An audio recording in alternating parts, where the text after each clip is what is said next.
Hello दोस्तों, मैं Rahul sir आपके अपने तथागत परिवार की ओर से हार्दिक स्वागत करता हूं। आज की कक्षा में भूगोल के माध्यम से पिछली कक्षा में जो मैंने पढ़ाया था भारत की स्थिति एवं विस्तार, उसी को आगे की ओर ले चलेंगे। कुछ चीजें आपकी पिछली वाली दोबारा रिवीजन होगी एवं उसके साथ नई चीजों को जोड़ा जाएगा। चलिए आइए प्रारंभ करते हैं। हम लोगों ने आपको बताया था कि भारत का क्षेत्रफल, जो भारत है इसका क्षेत्रफल कितना है? 32 लाख। कितना? 32 लाख 87,000 263 वर्ग किलोमीटर। ठीक है, भारत का क्षेत्रफल कितना है? 32,87,263 वर्ग किलोमीटर। उसके बाद देखते हैं भारत का जो क्षेत्रफल है, जो विश्व के क्षेत्रफल में कितना परसेंट है और भारत विश्व के क्षेत्रफल में कितने स्थान पर आता है। ठीक है, यहां पे देखते हैं विश्व के क्षेत्रफल में भारत का स्थान। ठीक है, सबसे पहले है आपका रूस। क्या है? रूस। उसके बाद कनाडा। क्या है? कनाडा। ठीक है, उसके बाद अमेरिका।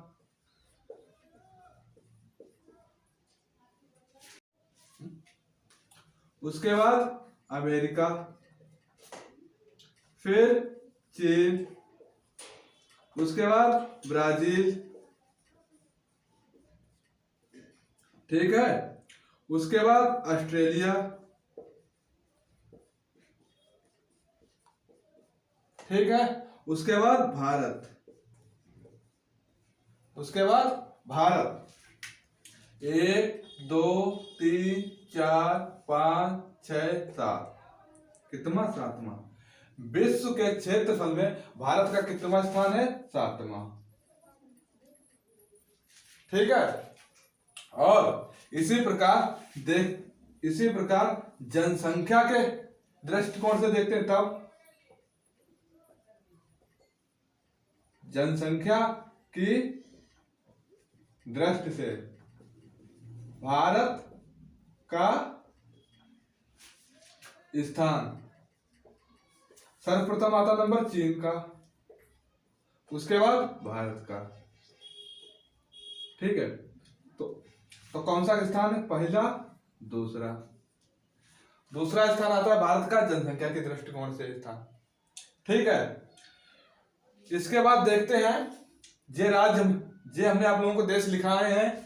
रूस की राजधानी है मॉस्को। रूस की राजधानी मॉस्को। कनाडा की ओटावा। कनाडा की राजधानी ओटावा। अमेरिका की वाशिंगटन डीसी। Washington DC. चीन की बीजिंग। चीन की राजधानी बीजिंग। और ब्राजील की ब्रासिलिया। ब्रासिलिया। ऑस्ट्रेलिया की कैनबरा। भारत की दिल्ली। ठीक है, नोट कर लीजिए आप लोग, फिर उसके बाद आगे की ओर बढ़ते हैं। क्षेत्रफल की दृष्टि से भारत के राज्य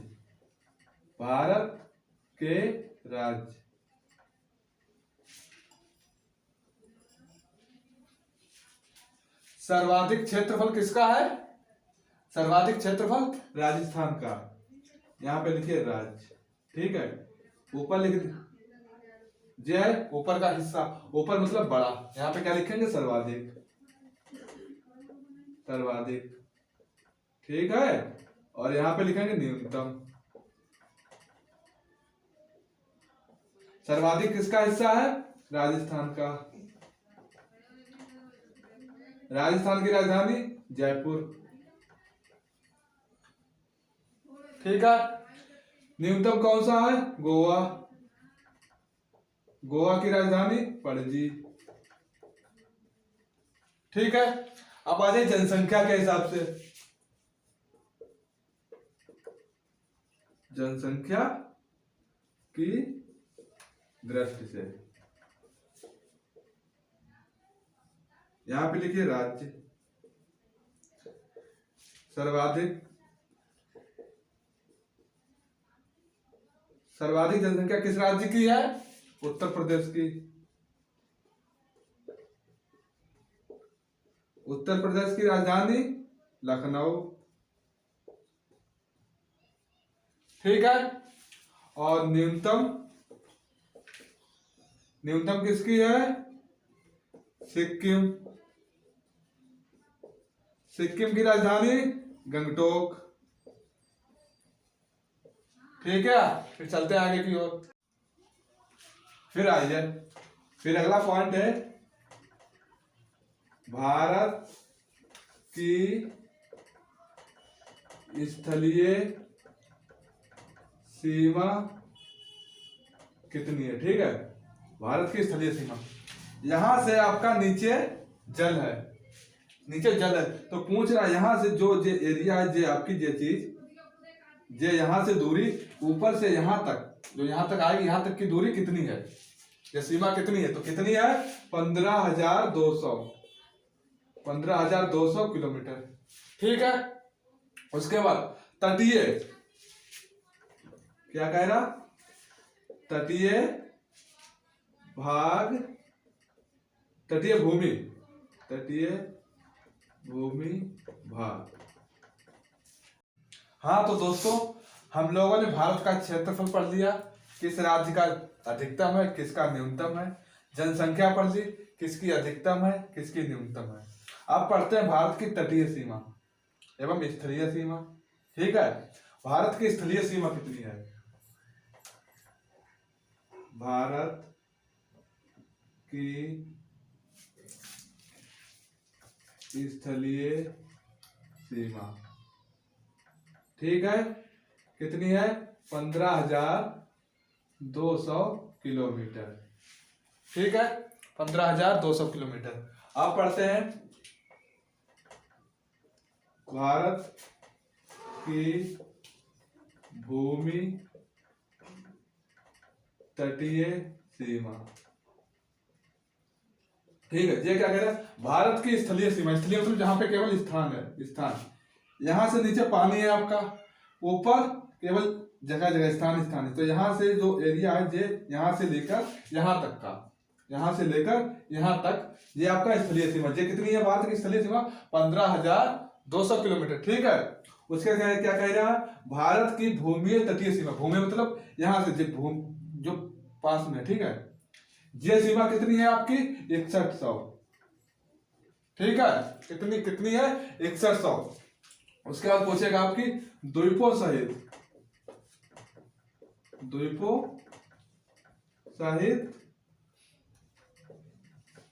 तटीय सीमा। आप देखिए कुल दूरी कितनी है।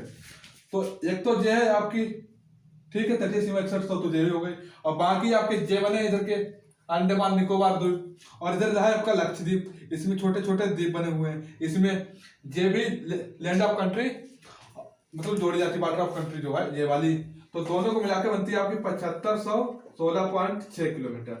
ठीक है। आप देखते हैं तो भारत में सर्वाधिक तटीय सीमा किसकी है और न्यूनतम तटीय सीमा किसकी है? भारत में राज्य, यहां पे लिखिए सर्वाधिक तटीय सीमा किसकी है? गुजरात की। किसकी है? गुजरात की। गुजरात की राजधानी क्या है?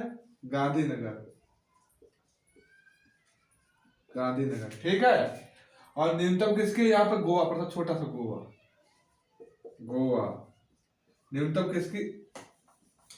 किसकी है? गोवा की। गोवा की राजधानी पणजी। ठीक है, फिर आगे की ओर चलते हैं। आइए फिर चलते हैं दिशाओं की ओर। ये आपका है पश्चिमी दिशा है, ठीक है। ये आपकी दक्षिणतम दिशा, ये उत्तरी दिशा, ये पूर्वी दिशा, ठीक है। यहां पर जो आपका सबसे आखिरी बिंदु है कन्याकुमारी, क्या नाम है? कन्याकुमारी, जिसका नाम केप कोमोरिन विज्ञान था। यहाँ पर आपका कन्याकुमारी, ठीक है। यहाँ पे लिखे दे रहे हैं, इधर हम लिखे दे रहे हैं, यहाँ पे दक्षिणी बिंदु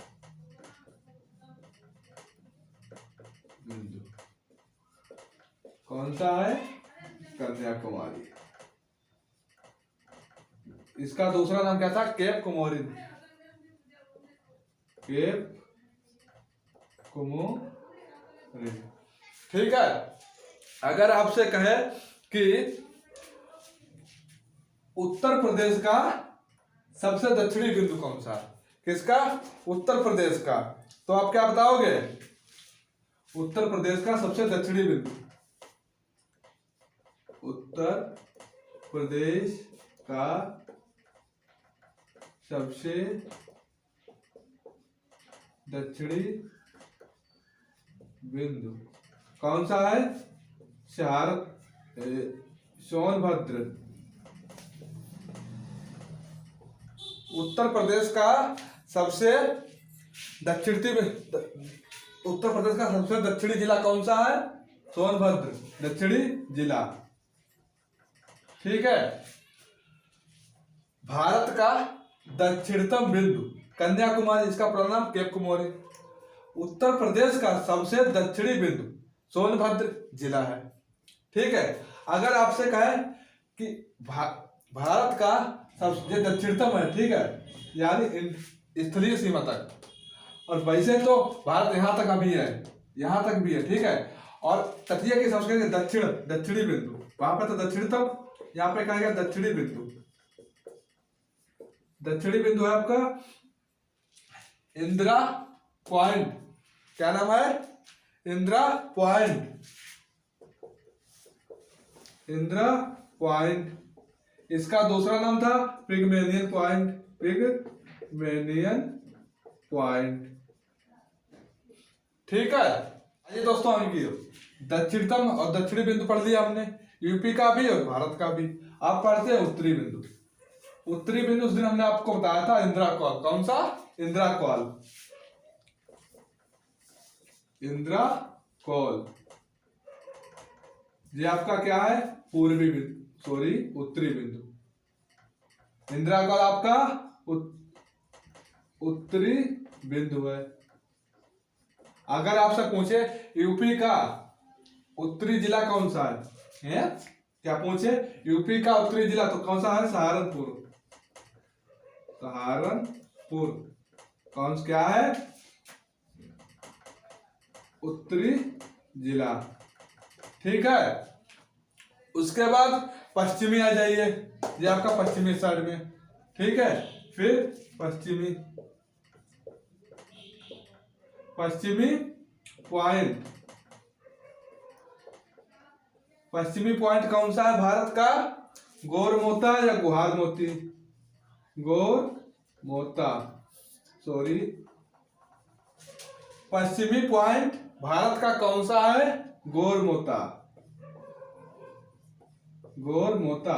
इसी का दूसरा नाम है गुहार मोती, जो उस दिन हमने आपको बताया था। अगर आपसे कहे ये कहां पड़ता है? गुजरात में।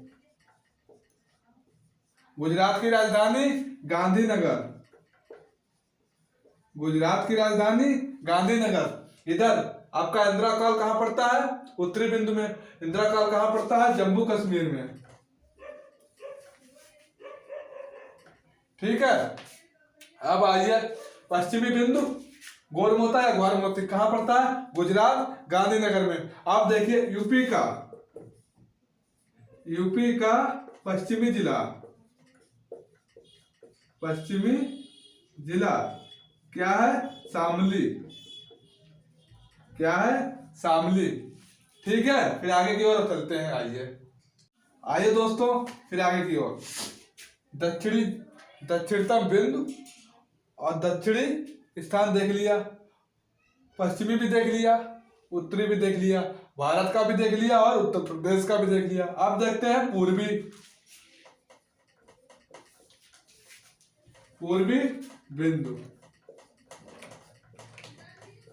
ठीक है, यहां आपका पड़ता अरुणाचल प्रदेश। अरुणाचल प्रदेश में एक जगह है जिसका नाम किबुतु। किबुतु कहां पड़ता है? अरुणाचल प्रदेश। अरुणाचल प्रदेश की राजधानी क्या है? ईटानगर। अरुणाचल प्रदेश की राजधानी ईटानगर। तो देखते हैं, हमने दक्षिणी बिंदु पढ़ लिया, पश्चिमी बिंदु पढ़ लिया, उत्तरी बिंदु पढ़ लिया, भारत का भी पढ़ लिया और यूपी का भी पढ़ लिया। अब पूर्वी पढ़ेंगे। पूर्वी बिंदु, ठीक है, इधर पड़ता आपका अरुणाचल प्रदेश सबसे आखिर में। अरुणाचल प्रदेश में एक जगह पड़ती किबुथु। क्या नाम है? किबुथु कहां पड़ता है? अरुणाचल प्रदेश।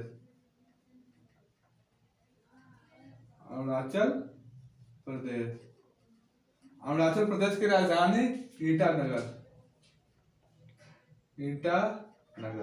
ठीक है, और यूपी का सबसे पूर्वी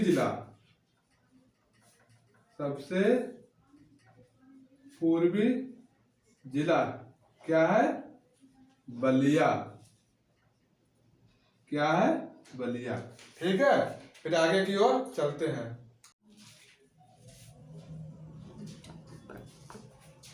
आइए फिर पढ़ते हैं कर्क रेखा के बारे में। कर्क रेखा, ठीक है। अब पहले जानेंगे कर्क रेखा है कहां पर। ये मान लीजिए पृथ्वी है आपकी, ठीक है, ये आपकी पृथ्वी है। बीचों बीच से एक रेखा खींची गई है। इस रेखा को कहते हैं विषुवत रेखा। क्या कहते हैं? विषुवत रेखा, या कहते हैं भूमध्य रेखा। बीचों बीच में खींच दी गई। इसके ऊपर 23.5 डिग्री, इसके यहां से इसके ऊपर कितनी? 23.5 डिग्री। यहाँ पे कितनी? 23.5 डिग्री। जो रेखा है इसे कहते हैं कर्क रेखा। और नीचे साइड में, शायद आप लोगों ने उतार दिया, अब इसकी जरूरत नहीं पड़ेगी, अब से हम मिटा देते हैं। इसके नीचे साइड में यहाँ पे 23.5 डिग्री ये पड़ती है मकर रेखा। जो हमारा देश भारत है, ये यहाँ पे आता है। कहाँ पे? यहाँ पे। ठीक है, जो कर्क रेखा है, भारत के बीचों बीच से निकलती है। ठीक है, पहला तो पॉइंट जे है नोट करने वाला। दूसरा, कर्क रेखा 23.5 डिग्री। 23.5 डिग्री किधर? उत्तरी। दक्षिणी ऊपर वाला हिस्सा किधर है? उत्तरी। तो उत्तरी, ठीक है, उत्तरी। और भारत उत्तरी गोलार्ध में पड़ती है। किधर? उत्तरी गोलार्ध में पड़ती है। ठीक है, अब देखते हैं कर्क रेखा से लगने वाले राज्य। कर्क रेखा निकलती है तो भारत के कौन कौन से राज्य कर्क रेखा से लगते हैं, यह देखते हैं। भारत के कर्क रेखा से लगने वाले राज्य। इसमें कभी भी शॉर्ट ट्रिक मत याद करना, क्योंकि कभी कभार पूछ देगा कि पश्चिम से उत्तर दिशा में कर्क रेखा से में आने वाले राज्यों को लगाइए। क्या कहेगा? पूरब से पश्चिम की ओर आने पर कौन कौन से राज्य कर्क रेखा की सिधाई में पड़ते हैं। तो यहाँ से शुरुआत होता कहाँ से? गुजरात। सबसे पहले क्या पड़ता है? गुजरात। और कर्क रेखा भारत के कितने राज्यों से होकर जाती है? 8 राज्यों से। कितने? 8 राज्यों से। पहला कौन सा है आपका? गुजरात, फिर राजस्थान, ठीक है, उसके बाद मध्य प्रदेश। मध्य प्रदेश यहाँ पे आएगा आपका मध्य प्रदेश, फिर छत्तीसगढ़, ठीक है, फिर छत्तीसगढ़, उसके बाद झारखंड,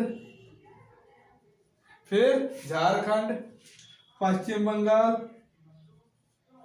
पश्चिम बंगाल, फिर त्रिपुरा, उसके बाद मिजोरम, फिर है मिजोरम।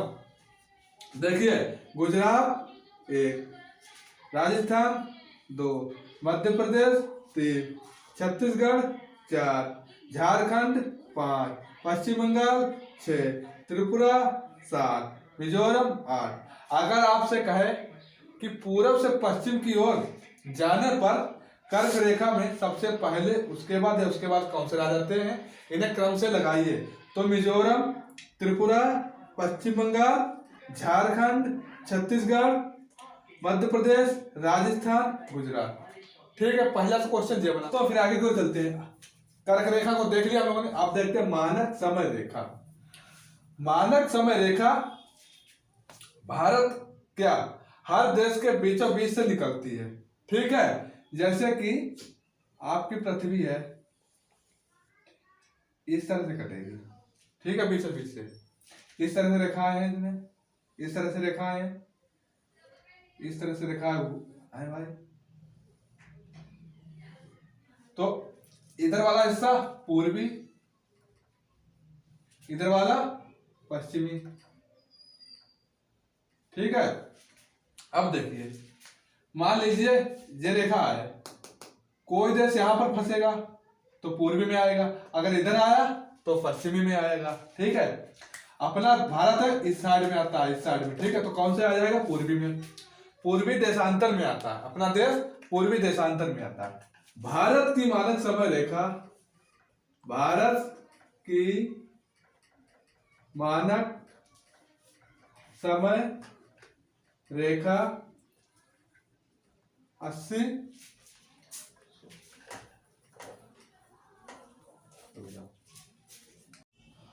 भारत की मानक समय रेखा, भारत की मानक समय रेखा 82 डिग्री 30 सेकेंड। किस साइड में? पूर्व। किसमें आता भारत? पूर्व। तो पूर्वी क्या है? देशांतर रेखा है, तो देशांतर, पूर्वी देशांतर में आती है, ठीक है। पहला पॉइंट तो ये है, पहला पॉइंट यह है। दूसरा पॉइंट है, भारत की मानक समय रेखा कहां से निकलती है? भारत की मानक समय रेखा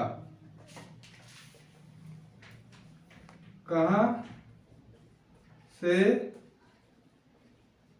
निकलती है, ठीक है। इसका आंसर आपका बनेगा इलाहाबाद। वर्तमान नाम क्या है इलाहाबाद का? प्रयागराज।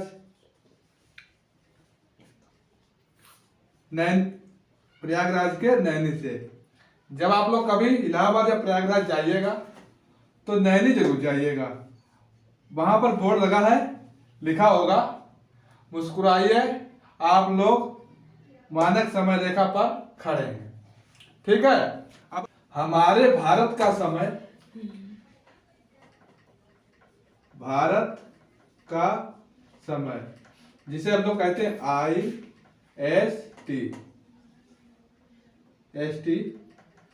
ग्रीनविच ग्रीनविच यानी GMT से 5.5 घंटे आगे रहता है, आगे चलता है।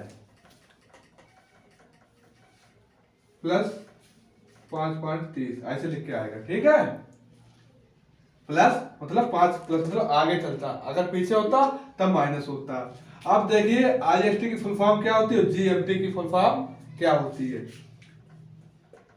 IST इंडिया, ठीक है, इंडिया स्टैंडर्ड टाइम। फिर आइए GMT ग्रीनविच मीन टाइम, ठीक है। आगे की ओर फिर चलते हैं। क्या है पहला, यहां पे लिखिए भारत की मानक समय रेखा किन राज्यों से होकर जाती है, किन राज्यों से। तो हमने आपको मैप में क्या दिखाया था, उत्तर प्रदेश, उसके बाद मध्य प्रदेश, उसके बाद छत्तीसगढ़, उसके बाद उड़ीसा,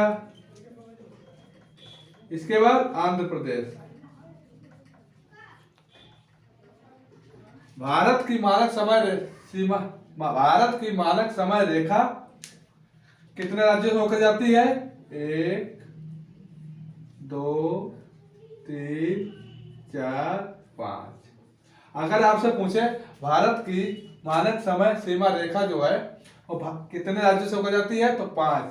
इनका उत्तर से दक्षिण की ओर क्रम बताइए, तो कौन सा हो जाएगा, उत्तर प्रदेश, मध्य प्रदेश, छत्तीसगढ़, उड़ीसा, आंध्र प्रदेश। अगर आपसे कहे कि भारत की मानक समय रेखा दक्षिण से उत्तर की ओर जाते हैं तो क्रम राज्यों का क्रम बताइए, तो कौन सा हो जाएगा, पहले आंध्र प्रदेश, यहां पर पड़ेगा आंध्र प्रदेश, फिर उड़ीसा, फिर छत्तीसगढ़, मध्य प्रदेश, उत्तर प्रदेश, ठीक है। यहां पर एक क्वेश्चन है, नोट करने वाला, कर्क रेखा व मानक समय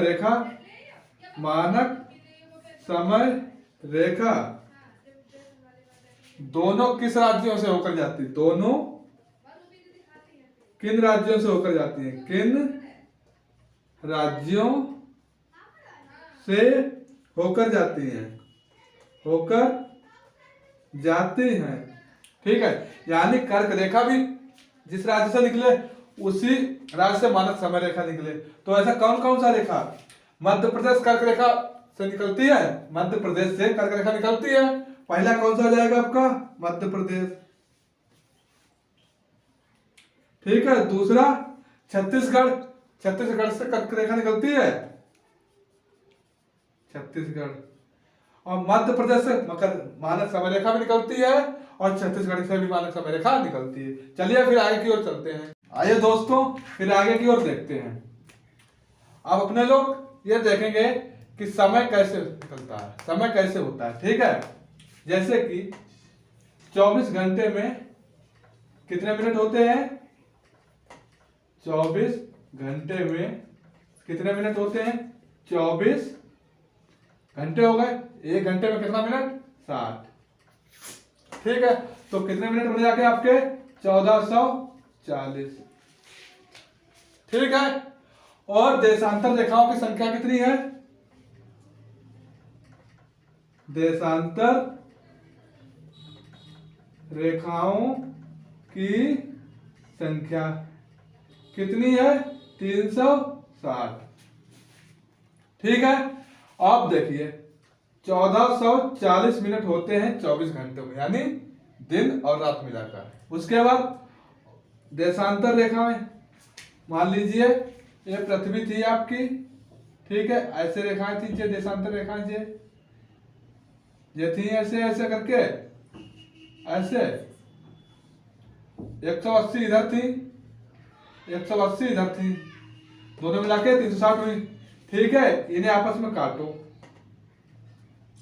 6 चरम 36, 6 दूनी 12, यहाँ बचा 2, 6 चौक 24, फिर 6 चौक 24, 4 मिनट, 4 मिनट। ठीक है, यानी एक देशांतर रेखा, यानी इस रेखा से इस रेखा तक आएंगे तो कितना समय लगता है पृथ्वी को? 4 मिनट का। कितना समय? 4 मिनट का।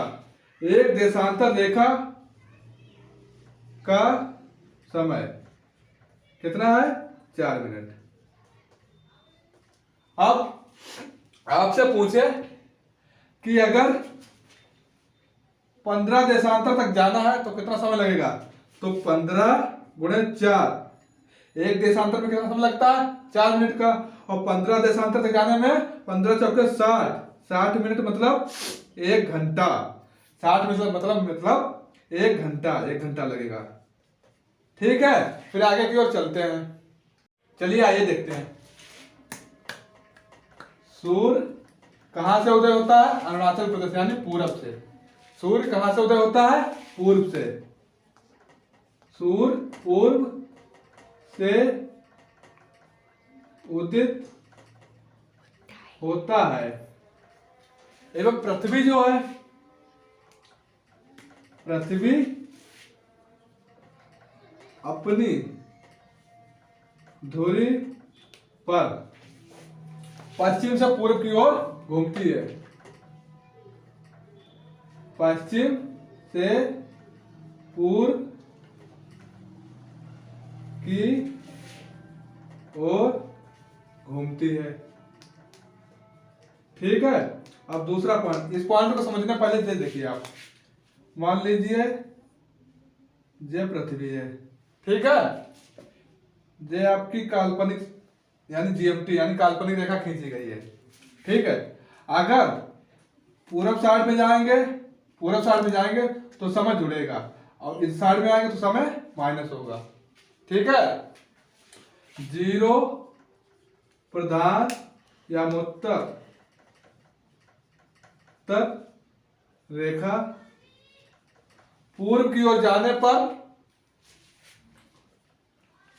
0 प्रधान या उत्तर रेखा, ये रेखा है। ठीक है, इससे पूर्व की ओर जाएंगे, से पूर्व की ओर जाने पर समय क्या होता है? जुड़ता है।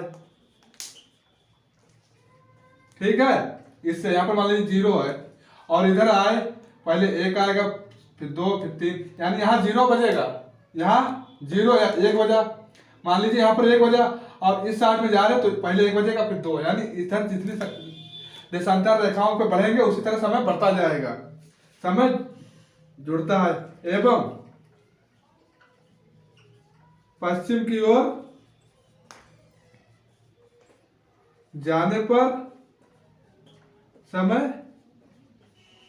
धनात्मक ऋणात्मक होता है,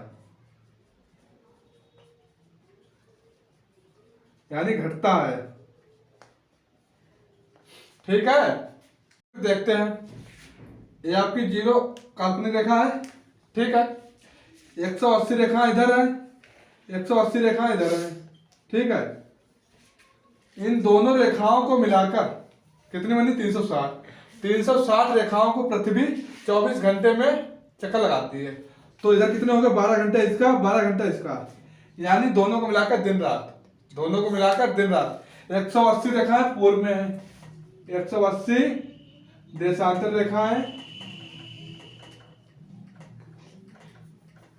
पूर्व में एवं 180 देशांतर रेखाएं पश्चिम में। ठीक है, पश्चिम में। इन सब दोनों को पृथ्वी जब घूमेगी तो 24 घंटे का समय लेगी। पृथ्वी परिक्रमा पृथ्वी अपनी धुरी पर, अपनी दूरी पर 24 घंटे यानी दिन रात में घूम पाती है। ठीक है, ये तो पढ़ लिया। अब पिछली बार हमने आप लोगों को बताया था कि उत्तर से दक्षिण की दूरी कितनी है। उत्तर से दक्षिण की दूरी कितनी है, क्या बताया था हमने? 32-14 किलोमीटर। क्या बताया था? 32-14। उत्तर से दक्षिण 32-14। ठीक है। और पूरब से पश्चिम 29-33। अगर आपको पूरब से पश्चिम की याद रहनी थी तो आओ एक ट्रिक बताते हैं आपको। पूर्व